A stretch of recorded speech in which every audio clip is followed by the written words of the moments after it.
nyika yose ichamisika pamusoro pechitiko chatiri kuona kuti ava macourts and judges vari kudelay the release yemapolitical activists vachiona as if aiwa havasi kuteedzera mashoko akataurwa akabuditswawo pachena political meeting. Sanapinda mashoko anobuda panapa tinyatsokuona kuti aiwa vakomana vanhu vari kurwadziwa nechitiko ichi. Don't forget subscribe, like, turn on the bell icon. Panapa we all know kuti aiwa Chris Mutsvangwa akanyatsokubuda pachena sezviri kubuda panapa Now Newsday panyogwa pachiti Mutsvangwa freed the activists, order comes to pass. Panapa Christopher Mutsvangwa just after the summit akabuda pachena akati aiwa there's no reason yatikaramba tichibata vanhu vamapolitical activists tinavo muusungwa zvataida zvakaita with attend chairmanship wataida, so there is no need yatingaramba tivachengeta noda kuti we can control them with power yekuvakontrola nekuvaitisa zvatinoda.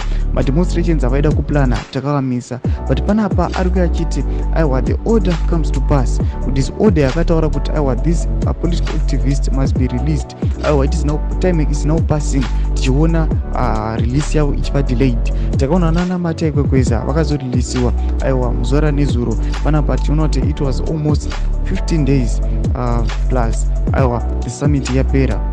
Toona vakomana na Jameson Timber the 78 panapa toona kuti aiwa vakureleasiwa pashoma, but tinoona kuti these guys vakungokeep shopper one, they must be also released at the same time. Chitiko chiri kubata ugaro munyika yeZimbabwe toona aiwa mune vana vadiki ma 16 years old, toona kuti aiwa mapeers avo vamwe vari kuchikoro, toona vamwe vane mafamilies avo, toona vamwe vane maresponsibilities avanenge vafana kuteka kungava kubasa kana kupi. Toona these guys aiwa vari kunyatsokusakamba this brutality at the regime. Chibotudze mafunguro enyu muri kudii pamusoro pechitiko ichi. Nyakomei section medu, musaona subscribe or like, and turn on the bell icon.